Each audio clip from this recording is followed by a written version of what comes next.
Quoting her, there will always be that voice that says, maybe I should have waited to meet a man and remarry before I had a baby. Maybe I should not try to do this alone. But fuck that, she says. I'm not waiting. I'm 40 years old. I'm not waiting to build assets. I'm not waiting to build my career. I'm not waiting to travel. And I'm certainly not waiting to start a family. I just refuse to wait one more minute, one more day. That's where I'm at. Everything I want to do, I'm doing right now. And I'm excited. I feel as ready as I'm ever going to be. Yeah, that sounds very positive. I mean, you're 40. Yeah. Like, and this is the thing about biological clocks, right? People take time for granted. It's people in their 30s who can't have kids because of whatever reason. I think that men just, I mean, not men, I think there's people, because women do take this for granted as well. They just think that they have all this time in the world, right? And just because somebody is able to get pregnant at 54 doesn't mean you're going to be able to get pregnant at 54. You know, and so I think that this is a situation. Not to say I think she's, as far as society and kids being raised in two-parent households, absolutely. We want that. That's the ideal situation. But in a situation where you want children and you're 40, you don't know what'll happen. It's people who have to have hysterectomies at 40. They can't even have kids because things happen. And so, and then you're saying, okay, and then we're in a culture of, this is the culture where people aren't even getting married anymore. It's like they're hooking up.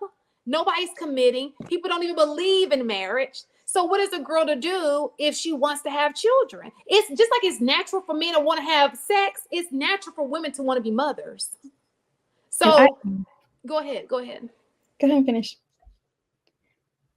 Oh, so I definitely agree with that. Mistaken, you made a really good point with perspective on the situations, choosing a situation versus life throwing you, curveballs and encountering a situation, which we know as women. I'm sure everybody on this panel knows someone who knows someone or encountered it yourself, perhaps.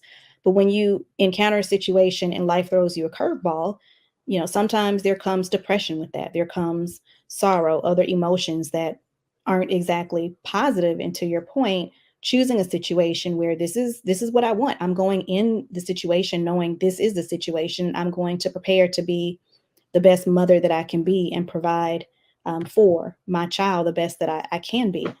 I do know someone who made that decision herself, and she appears to be doing a great job. Of course, as Shamonay mentioned, the ideal situation is, of course, a two-parent household, but that's just not the case. I have an aunt who has kids and she's adopted. I know someone else who doesn't have kids right now, and she just adopted a little girl, young little girl, 4 years old, I believe, just less than a month ago. And she appears to be just fine, right?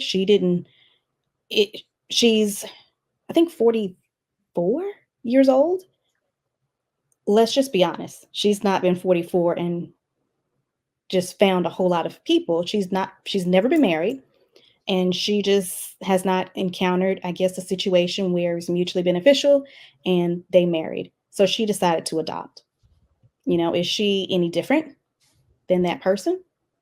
And let me just say this too, y'all. That beetle, I see the beetle, and I want to get it. Okay, give me 2 seconds though. Ask your so I know we're looking at a different perspective of a kid. I don't know many kids, and I've taught a lot of kids. I've never heard a kid say, "I'd rather not been born," because my daddy wasn't involved. My daddy is not here. Now you will absolutely want to be like, "Dang, I wish I knew my history. I wish I knew, my dad." But it's never to the point where it's like, "Oh, I wish I've never been born because my daddy was not there." Like, I've never heard that ever in I've life. heard kids say that about all type of things. You don't give me no ice cream. I hate you. I wish I wasn't born. So I We're don't know talking if I can side about with you on that. it, like, Yeah, these kids nowadays, they definitely say that. what? Yeah. I saw a TikTok of this one girl. Um, she was it was a white chick. She was basically saying how they put some type of label on it, but basically how active she hated how active her parents were. They're at every soccer game, they're at every parent teacher conference, and she absolutely hated it. You know, the whole video was about her complaining about it. So I mean, there's definitely a thing now, because a lot of people was in the comments agreeing with it. Shan, would you approve if I went and got 300 women pregnant? Would you think that was a good idea? No, Why not?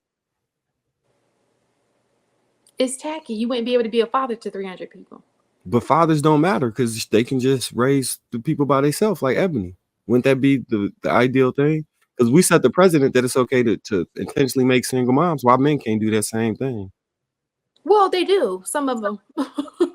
And don't we admonish Do them we? the same way? Do we? If you intentionally are creating Do single we moms, really? yeah, we do.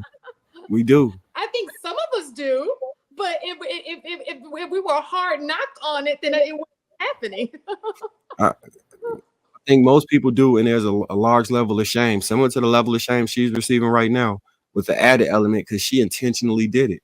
But if it's okay, if you guys want to set the precedent that moving forward, fathers don't matter, or they're optional, I think men would say opt us all out of child support, let us impregnate whoever we want, and then y'all got it, just like Ebony K. So this is the thing. I do think that fathers matter, but the problem is too many that have left the situation, and now people think that they don't matter.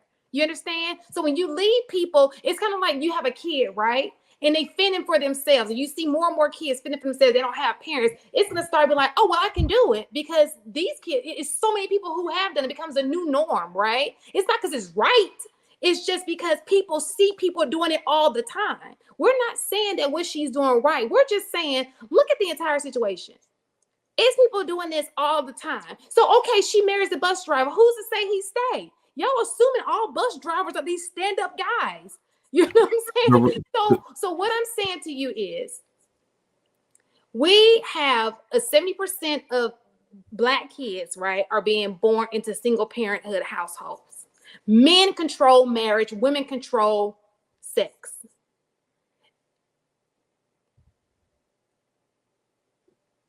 What does that mean? It's a choice, right? So if you want to be the head of your household and in your household and raising your kid, you have that choice because you control marriage. I've never met a woman who's had a kid, and it's very, if they do, it's very small percentage that did not want to marry that man at some point. But so during that pregnancy, you just threw a stat out that was, you said 70% of Black children are born out of wedlock. For sure. And then you follow that up with men hold the keys for marriage and women hold the keys for sex.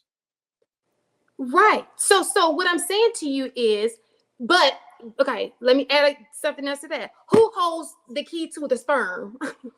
Come on now. It's not an honest question. Well, she paid for sperm. We believe. Honest question. No, that's fair. No, I agree 100%. You know, if you don't, I feel like in that case is definitely on both parties. But at the end of the day, just as you stated, women hold the keys to sex. Women also, in majority of the time, give the thumbs up for them to have unprotected sex. So, I mean, it's on both parties. But if the woman isn't looking for marriage and you have an unprotected sex, we learned early on. How many women aren't looking for marriage? I would think a few. I would think that. Do you think it's the vast majority of women who are not looking for marriage? I would think that Ebony is honestly not truly looking for marriage, because if everybody that understands that have been married at some point, marriage comes with sacrifice. It comes with what's the word? Duty. Yeah, duty. But when you damn, I got a brain fart. But you accepting that person for who it is. You adjust to the situations, to the relationship. You compromise, right? That's a part of marriage. So if she was truly looking for that, and it goes back to what I was saying earlier, everybody's not perfect. You're not going to meet a perfect person.